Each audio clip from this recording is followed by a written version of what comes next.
고려가요의 특징을 먼저 정리하고 들어간다. 고려가요는요, 이름이 되게 여러 가지라서 고려가요라고도 불렸고 고려소교라고도 불렸고, 고려가요 줄여가지고 여요인데 주음법칙 써가지고 여요 이렇게 썼죠. 그쵸? 그 다음에 고려소교의 소교학과 소교.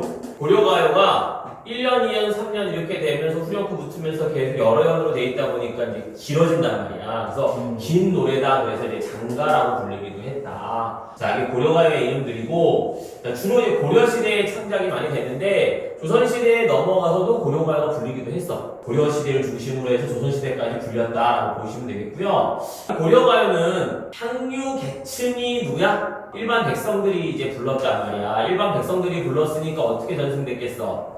입에서 입으로 전승되는 구비전승되겠지, 그치? 구전되었어요. 그래서 구비전승되다가 이게 조선시대 넘어와서 훈민정음 창제 이후에 훈민정음으로 기록되었어. 입에서 입으로 우리나라 말로 전해지다가 훈민정음 창제 이후에도 우리나라 말로 기록이 된 거지, 그치? 우리나라 말이 그대로 잘 살아있어서 우리나라 말의 아름다움이 작품에 잘 드러난다. 그리고 입에서 입으로 이렇게 전해지면서 자꾸 부르면서 하다 보니까 조금 이렇게 부르기에는 적절하지 않은 부분들, 이런 부분들이 계속 고쳐졌겠지, 그치? 부르기 편하게 고쳐졌을 거라고. 그래서 어떤 측면에서는 되게 세련된 표현들이 많이 나온다라고 볼 수가 있겠고요. 여러 사람이 조금씩 보태면서 구비전승됐겠지, 그치? 그래서 공동창작의 문학이고, 이게 쌓아가면서 여러 사람들이 쌓아가면서 만들었다. 그래서 작층문학이다 라고 얘기를 합니다. 그 다음에 이 작품이 조선시대에 넘어오면서 궁중학으로 편입되기도 했다. 그래서 궁중학으로 편입된 흔적들이 작품에 고려가요에 보면은 남아있는 작품들이 있습니다. 대표적으로는 이제 우리 시험범위에 들어가는 가시리에 보면은 위증질과 대평성대라는 표현이 나와요. 대평성대가 이제 태평성대 얘기하는 태평성대. 근데 가시리는 글 자체는 무슨 내용이야? 이별시가야. 근데 태평성대랑 이별시가랑 아무 관련이 없죠, 그쵸? 이제 조선시대로 넘어오면서 갑자기 나라에 어떤 행사가 있을 때 새로운 노래가 갑자기 없으니까 고려가요를 불렀던 거야. 부르면서 그래도 임금 앞에서 부르니까는 임금 앞에서 태평성대 하면서 뭐 외친 거지, 그치? 그러다 보니까 작품에 이제 이런 구조에 들어갔고요. 동동에도 보면 이제 동동이라는 우리 월령체 시가가 있는데, 월령체에서 1월부터 12월까지 월별로 내용이 전개되는데 그 내용하고 아무 관련이 없는 서사라 그래서 맨 앞에 한 년 정도의 임금 앞에서 만세하는 것도 나온단 말이지. 송축의 노래가 나와요. 그런 것들이 이제 전부 다 궁중학에 편입된 흔적이다 라고 이제 보시면 되겠고요. 자, 여러 이제 백성들이 부르다 보니까 내용이 되게 다양한 삶의 감정이 드러납니다. 그리고 때로는 이제 남녀 사이의 이야기 이런 것들도 전혀 가리는 거 없이 그냥 그대로 나와서 우리가 남녀 상렬지사다라고 하는 내용들도 고려가요에 들어가는 거야. 이게 얘 고려가요의 특징이고요.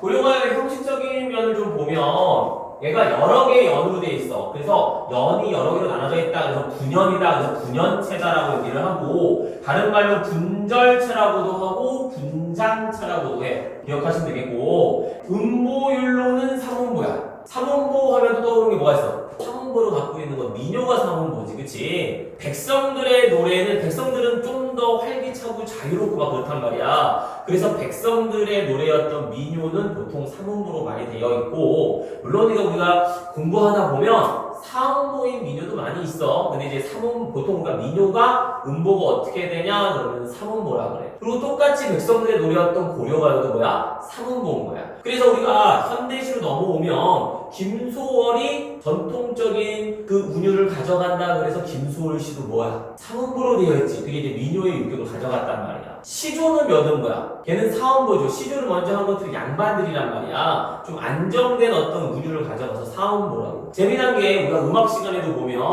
4분의 4박자가 있고 4분의 3박자가 있지. 4분의 4박자는 어때? 좀 안정적이야 노래가. 근데 4분의 3박자는 춤곡이나 행진곡 같은 것들이 4분의 3박자지. 좀 활동적이란 말이야. 이게 더 관련이 있나 봐, 그죠? 신기하죠? 우리가 일반 백성들이 불렀던 고려가요는 삼음보로 되어 있고요. 그 다음에 글자 수로 하면 음수율 글자 수로 하면 세 글자, 두 글자로 되어 있는 것들이 많아서 332조라고 합니다. 가시리도 보면은 가시리 세 글자지. 그 그 다음에 가실이 세 글자지. 그 다음에 있고 하잖아. 그 두 글자지.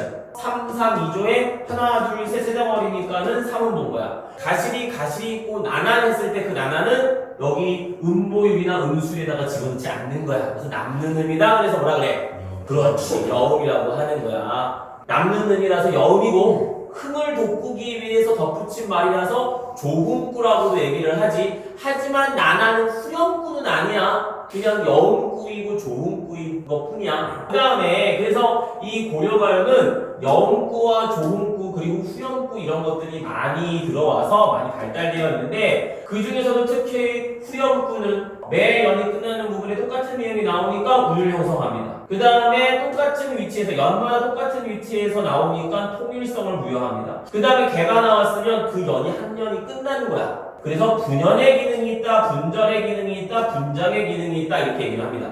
반복됐으니까 의미 정서의 강조 효과는 있겠어 없겠어? 없어. 원래 후렴구가 어떤 특정한 내용이 반복해서 나오면 운율도 만들어주면서 동시에 의미 정서의 강조도 있는 게 맞아. 정주용의 향수에 보면 마지막 끝부분에 꿈에도 이칠리야 막 그래서 나오잖아. 그거는 의미 정서 강조가 있어요. 고려가요는 왜 없느냐? 본문의 내용하고 아무 관련이 없는 걸 후렴구로 가져가다 보니까 의미 정서의 강조가 없는 거야. 가시리 같은 경우에 뭐야? 얘는 이별시가잖아. 그럼 의미 정서 강조가 있으려면 이별과 관련된 내용이 나와야 된단 말이야. 하지만 위증질과 태평성대 이렇게잖아. 그러니까 의미 정서 강조가 없는 거야. 뭔 말인지 알겠지? 그래서 그거 좀 조심해야 돼. 그래서 여기다가 선생님이 그 내용을 정리했어. 후렴구가 내용과 관련이 없는 경우 그런 것이 대부분이고 그러므로 정서 강조의 효과는 없다라는 거. 기본적으로 이제 고려가요가 나왔으니까 고려가요의 어떤 특징들을 다 외우셔야 돼. 그리고 싹 다 외울 수 있도록